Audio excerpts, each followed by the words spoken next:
जय सच्चिदानंद। अब हम आध्यात्म के बारे में कुछ चिंतन करेंगे, क्योंकि इस क्षेत्र हमारे लिए अनजान भूमि है।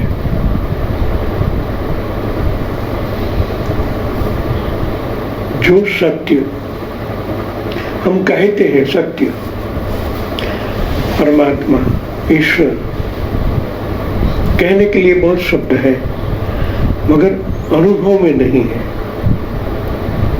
ये अनुभव हमें हमारे ऋषि मुनिगण उनके द्वारा परमात्मा का साक्षात्कार उन्होंने किया है और उनका वर्णन वेदों में और उपनिषदों में बताया गया है, और हमें भी वही परम तत्व का साक्षात्कार करना है। तो हमें उस क्षेत्र में पीछे जाना पड़ेगा। हमें भी कलयुग में है, अज्ञानी है, जाना वहां ही पड़ेगा जिन्होंने साक्षात्कार किया है। तो पथ वही है उपनिषद। तो हमें उपनिषद को जानना पड़ेगा कि परमात्मा क्या है, हम कौन है और कौन से मार्ग पर चलने से हम जल्दी परमात्मा को प्राप्त कर सके। हमें ऐसे ही एक कठोपनिषद का गान करेंगे। गान इसलिए कह रहा हूं, जो ऋषि मुनियों ने अनुभव किया है इस पुस्तक में वर्णन है।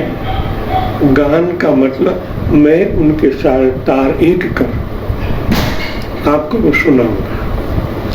उनका अर्थ सहित हम जानने की कोशिश करेंगे। विश्व में जो तत्व व्याप है उनके उद्गमन में भगवान सहाय करते हैं और उन्हें शुद्ध करते हैं। भगवान को प्राप्ति के लिए भगवान ही हमें साधन और सिद्धि प्रदान करते हैं। उनकी करुण वर्षा हम पर बरस रही है, मगर हम न तो उनके साधन को जानते, कैसे उनका उपयोग किया जाए ये भी हम नहीं जानते। इसलिए भगवान ने खुद को एक प्रतीक बनाया है, सर्वव्यापी तत्व, मगर साकार रूप धारण करके उन्होंने कमल, गदा, चक्र धारण किए। उनके पीछे का अर्थ क्या है वो हम जानने की कोशिश करेंगे। शंख, चक्र, गदा और पद्म ऐसी ही भगवत बाहुओं की सहायक शक्तियों के प्रतीक है। हमारा भाव परमात्मा की ओर है और भाव प्रगाट होने से जो चित्र हमारे ऋषि मुनियों ने हमारे लिए बनाया, हम उनके अंदर ही इतने भाव से एक हो गए और ये हमारी गुण हुई। हम प्रतीक के साथ बिना समझे जो प्रतीक हमें दिया गया उनके साथ ही हम एक हो गए। हम ये मानने लगे यही भगवान है। भगवान ने हमें ये साधन दिया है, इनको समझो, तभी आप जो परमात्मा तत्व रूप है उनको प्राप्त कर पाओगे। पृथ्वी तत्व को भगवान कमल के समान शुद्ध करते हैं, निर्मल व निर्लेप बनाते हैं।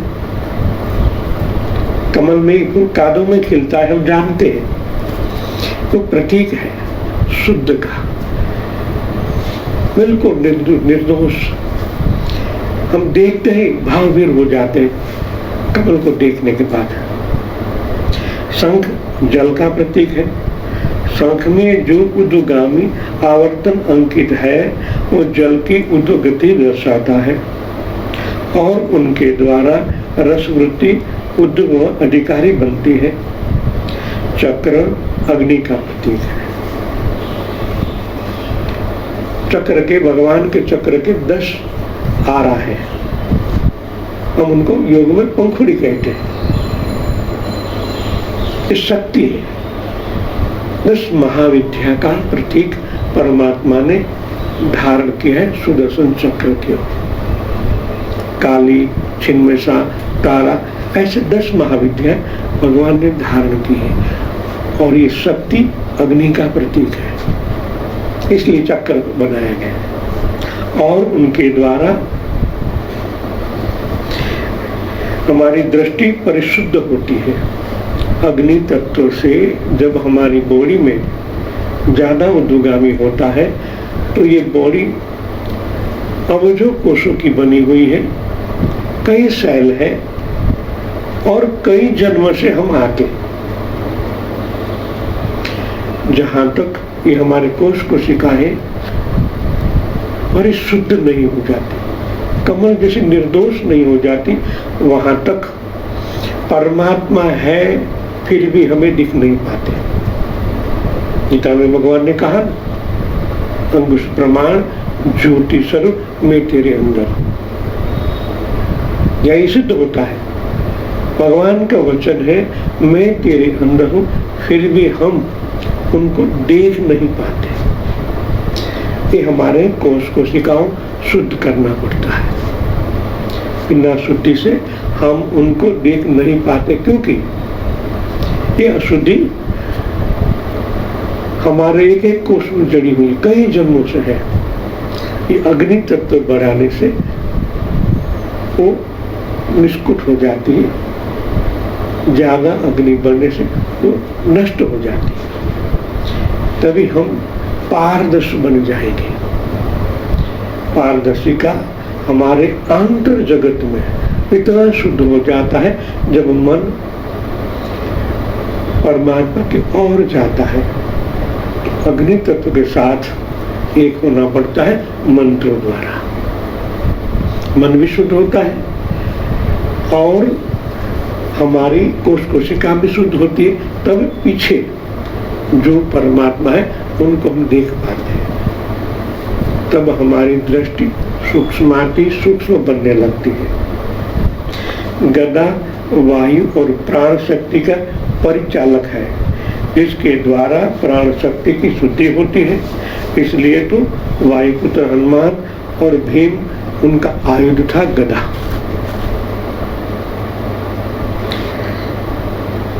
स्थूल सृष्टि के समान ही शब्द सृष्टि की भी 3 भूमिकाएं हैं। अभी हमने बात स्थूल की, इनके बाद शब्द आता है। सब 3 भूमिका पर है। स्थूल सृष्टि या दृश्यमान प्रकृति है, इनके पीछे सूक्ष्म रूप से विद्यमान संचालक शक्ति है और इनके पीछे श्वासक भगवत सत्ता है। वैसे ही शब्द में शब्द, अर्थ और ध्वनि निहित है, तीनों का मिलन है।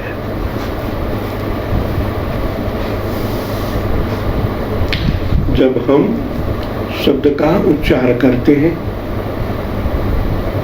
शब्द का उच्चार होने से घर्षण उत्पन्न होता है। कहाँ? ईथर में। जब ईथर में घर्षण होता है, घर्षण होने से कई प्रकार के वमन पैदा होते हैं, जिसको हम ब्रह्मा विष्णु महेश कहते हैं, महाकाली मां लक्ष्मी मां सरस्वती कहते हैं। दोनों की ओर ये शब्द मुड़ता है और वहां घर्षण होने से ये शक्तियां प्रकट होती है और हमें जो फ्री हैंड बनते हैं उनसे उनका अर्थ मालूम पड़ता है। और इनके स्वाद ध्वनि है। मैंने भी कहा घर्षण से अग्नि भी पैदा होता है और दूसरी ओर ध्वनि पैदा होती है। ध्वनि जब मैंने अभी कहा महाकाली, माँ लक्ष्मी, माँ सरस्वती, तमोगुण, रजोगुण, सत्वगुण सब तीन का प्रतीक है। स्थूल, सूक्ष्म, कारण, इडा, पिंगला, सुषुम्ना, ये तीन में फैलता है। और तीन में फैले जिस तरह सत्वगुण और रजोगुण जैसे मिलता है, ऐस दूसरे ऐश को क्रॉस करता है। तमोगुण रजोगुण से मिलता है। ये मिलन से अलग प्रकार की ध्वनियां पैदा होती है। और ये ध्वनियां आपके अंदर जब अवतरित होती है तो इडा, पिंगला, सुषुम्ना के साथ उनका कनेक्शन होने से आपके अनाहत चक्र में एक नाद उत्पन्न होता है। जब आप वहां स्थिर होते हो तब आप नाद उत्पन्न होता है और मन जितना शुद्ध होगा इतने ज्यादा प्रमाण में आप उनको सुन पाओगे। क्योंकि हर जगह स्थूल, सूक्ष्म, कारण का आविष्कार है। हर एक चक्रों में तीन शुद्धिकरण का पथ है। आप जैसे जैसे स्थूल, सूक्ष्म और कारण जगत में जब आप प्रवेश करते हो तभी नाद का अनुभव होता है। हर एक चक्र में होता है, फिर भी ज्यादातर अनाहत में होता है, क्योंकि वहां वायु, अनाहत का कारक वायु है। और जब वायु उसके अंदर प्रविष्ट होता है तो अलग प्रकार का नाद बनता है और आपको अलग अलग ध्वनियां, ब्रह्मांड की कई प्रकार की जैसी आपकी क्षमता होती है वैसे ही आप ऐसे ध्वनि को सुन पाते हो।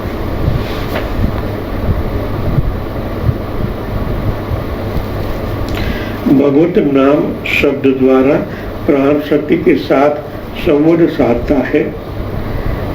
ये बहुत इंपॉर्टेंट बात है।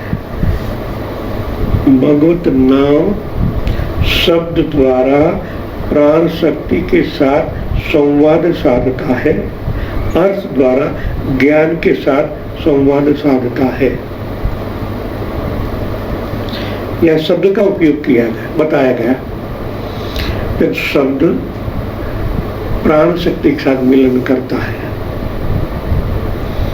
वहां मन की भूमिका होती है।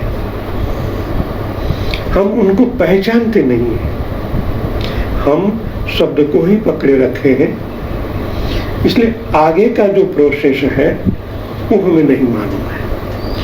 आप प्राणवान हो, प्राण है तो बोल सकते हो, शब्द का उच्चारण आप ही कर रहे हो। आगे भगवान ने कहा, भगवद गीता भगवद एक तत्व है, मगर आपको प्राप्ति के लिए परमात्मा अर्थ सहित साधन हमें प्रदान करते हैं। ये साधन है, शब्द साधन है, भगवान का नाम है। जब उनके साथ प्राण जुड़ता है, कौन सा?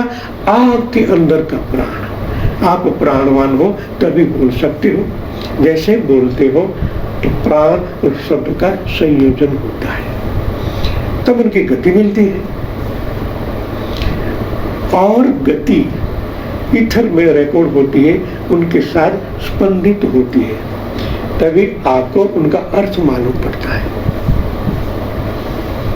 तभी तीनों का संयोजन से धीरे धीरे फ्रीहैंड बनता है और आप भगवत शक्ति का साकार स्वरूप पहले देख पाते हो। आप अभी तक नाम ही जप करते मगर ये अर्थ मालूम नहीं था, खुद को भूल गए थे। तो आप प्राण हो, बिना प्राण के आप घर नहीं रह सकते, आपकी शमशान यात्रा निकलेगी। तो आप प्राण हो, इनको परमानेंट आपके अज्ञात मन में उतार दो, तभी आप नाम से नामी की यात्रा कर पाओगे। नामी कौन है? परमात्मा जो तत्व है, सर्वव्यापी तत्व कहते, परम तत्व कहते उन्हीं। वहां तक की यात्रा शब्द का संयोजन से ही होती है। उनको आप अपने अंदर उतारते हैं। जय सच्चिदानंद।